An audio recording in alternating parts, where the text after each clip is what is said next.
দক্ষিণ চব্বিশ Pargana Democratic national party তথা ডিএনপির পার্টি অফিস উদ্বোধন করে ডেমোক্রেটিক ন্যাশনাল পার্টির দক্ষিণ চব্বিশ পরগনা জেলার কোর কমিটি।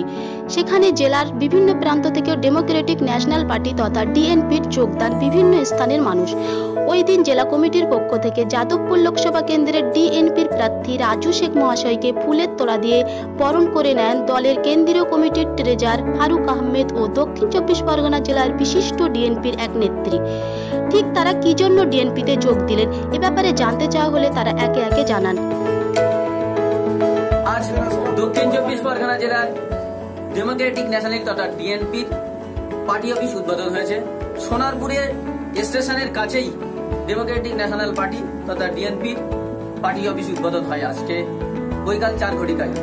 সেখানে বেশ কয়েকজন দক্ষিণ চব্বিশ পরগনার মানুষ ডিএনপিতে যোগ দিয়েছেন। আমরা সরাসরি তাদের সঙ্গে কথা বলে নেব কেন তারা ডিএনপিতে যোগ দিয়েছেন।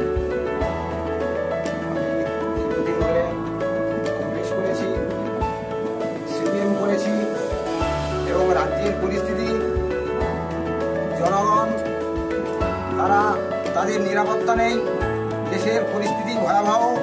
তাই ডেমোক্রেটিক দলের ডিএনপি দলে আমি যোগ দিয়েছি। এই দলে যোগ দিলে আমরা দেশের মানুষকে আগে নিয়ে যেতে পারবো এবং দেশকে দেখার জন্য এই দায়িত্ব পালন করব। আপনার নাম? আবু হোসেন লস্কর। বাড়ি? বাড়ি বানাবো। থানা মথুরাপুর। আপনি কেন ডিএনপি করে যোগ দিয়েছেন?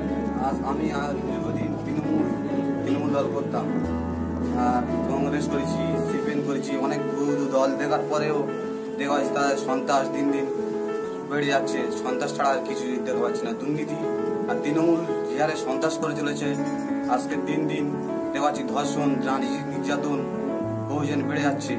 যার জন্য এই দলকে আমি ঘৃণা করে নতুন দল ডিএনপিকে আমি আজ থেকে সমর্থন করলাম। আপনি কি মনে করেন ডিএনপি সমাজে উন্নয়ন করবে বা শান্তি ফিরিয়ে আনবে, সন্ত্রাস মুক্ত সমাজ তৈরি করবে? নিশ্চয়ই এই দল যেভাবে আগে বাড়া যাচ্ছে, মানুষের সাহস পাশে দাঁড়াচ্ছে, আমি জানি এই দল নিশ্চয়ই মানুষের সেবা করবে, শান্তিপুর ফিরে আসবে। ক্যামেরার ইউদিতি দেবনাথের সঙ্গে শাকিরুল ইসলামের রিপোর্ট, দক্ষিণ চব্বিশ পরগনা।